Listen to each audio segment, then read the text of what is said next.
In this piano tutorial, I want to share a set of gospel or jazz passing chords, or simply a progression that we can use to fill in that gap when one progression ends on the one and the next progression begins on the one. Usually what we do in between those two progressions is play a 2-5-1. For example, let's say we have the song Praise Is What I Do, which is in the key of E flat. You're going to see how it ends on the one, and then the second verse begins on the one, right? We play praise is what I do, da da da da da da. Then it ends on the one, and then we play something like a 2-5, and then we begin the second verse on the one as well. So there is a progression that we can use in between this, which is a little bit difficult at first, but once you get the hang of it and you're able to implement it, you can actually take some of those chords and apply them to other chords or other progressions as well.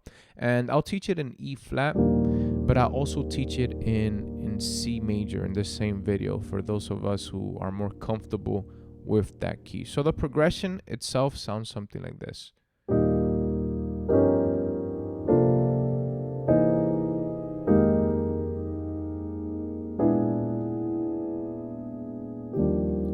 So if we use it in context with the same song, Praise Is What I Do, we play Praise is what I do.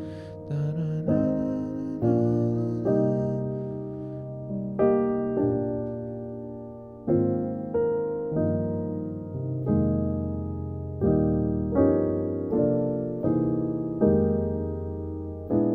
And then we're back to the one. Right? That's one of the many examples that we can use. So what is this progression by itself? What are we actually playing here?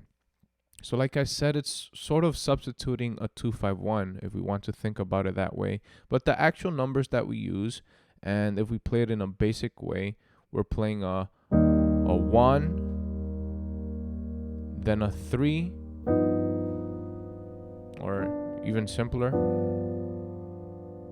then a 6 as a suspended chord, and then we resolve it to a dominant, and then we play a 2 and a 5 and a 1. So altogether 1, 3, 6 suspended, resolve, 2, 5, and then 1. But what voicings are we using? And the voicings I would consider would be the most important part of this actual progression, because of the way it leads, or voice leads with a particular melody, right? So we start off with this one chord right here, which is a 1 or an E flat major 9, right? And this is a very easy chord to remember, right? All I think about here is I'm playing the 3, which is a G minor, over a 1 chord, or the 1, 5, and octave, right? And I also include the 9th down here to give it different color. Okay, so that's the first chord. Now, second chord is a 3 chord, like we said, but it is an altered dominant chord, right? And it may look a little bit confusing right here, right?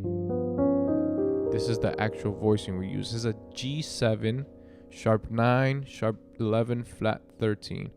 Now, the way I memorized this chord, right? I know we have a G7. This G7, I voice it with the root, the minor 7th, and the 3rd, right? That's my G7 right there. Now, my next chord is simply going to be a flatted 6 or a sharp 5th in regards or referring to this G, right? So it would be this E flat, and this E flat, we're simply going to play a triad, but instead of just keeping it as a triad, we're going to make it a dominant chord, right? So we're going to play E flat 7, right, over the G7, and that's how we get the chord. It's a bit of a stretch, but that would be the alteration we do. These are called upper structure triads, right, where we have a triad, above of a dominant chord, and that gives us a different sound for these dominant chords. So far we have the 1, the 3, and this is a good 3 to remember, because sometimes we want to get from the 3 to the 6. We can use this voicing for the 3 to get to the 6, right? Something like that. And in this case, we're actually going to the 6. But the voicing that we use for the 6, remember, it's going to be a suspended 6, is this one right here. A C13 sus is one of my favorite suspended chords. And this chord right here, all we're doing, there's two ways of thinking about it, right? The way that I personally think about it is I'm playing the C, I'm playing the dominant 7th of that C, or the minor 7th, with a suspended 4th, right? We're not playing a 3rd, we're playing a 4th instead, which makes it suspended. So we have that C sus4, and then we simply go up two half steps or one whole step, which would be the D, and we play it as a minor 7th chord, right? Over the C 7 sus4, right? That's one way of thinking about it. Another way would be playing C with the perfect 4th or suspended 4th, and then we play a B flat as a major 9 chord, right? And that's how we get that chord. Now from here, this is a suspended chord which has that tendency to want to resolve itself to either a major or a minor chord. And the chord we actually resolve it to is this one right here. This C7, sharp 9, sharp 5.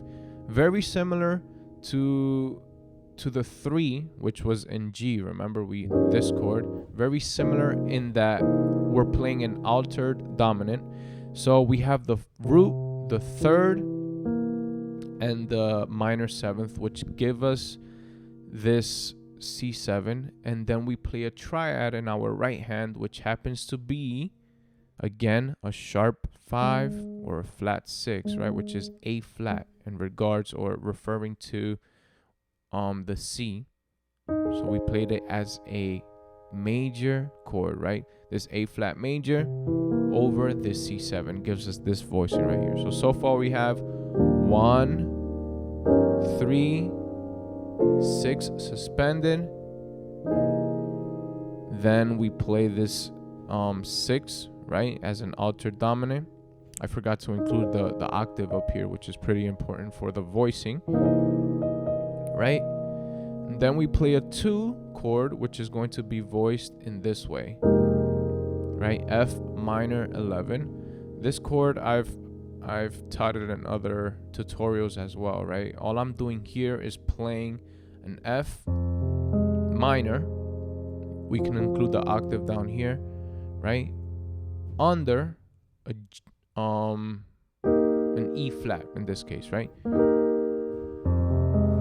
That gives us that F minor 11, right? It's almost like if we were playing F minor in combination with E flat, but we're just voicing it differently, like this.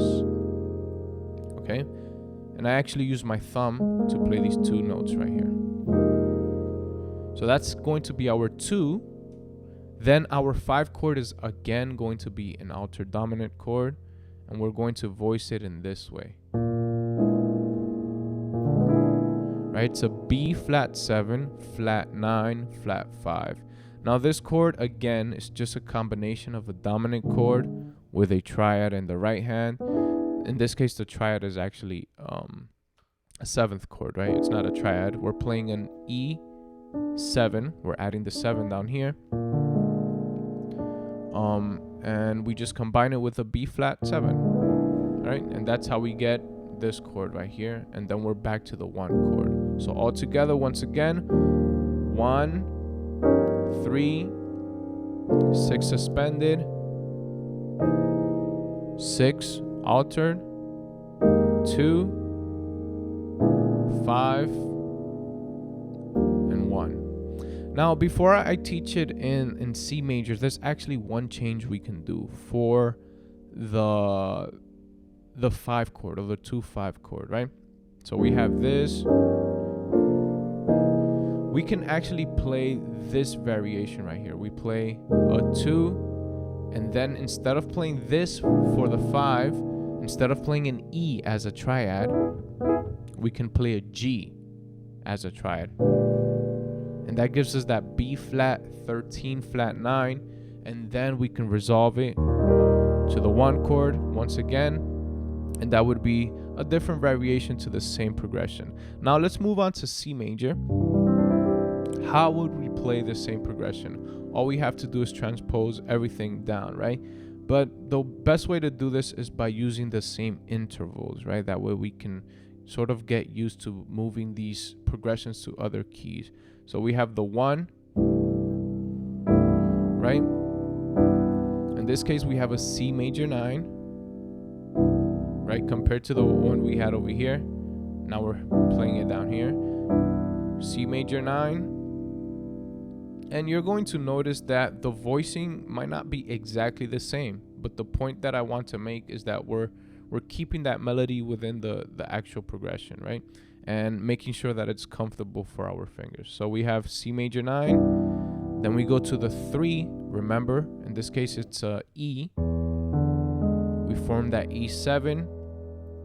And then we use a upper structure triad. In this case, it's going to be the sharp 5, which is a C, right? And we play it up here. And remember, we also added that minor 7th for the C, which would be that E flat right here.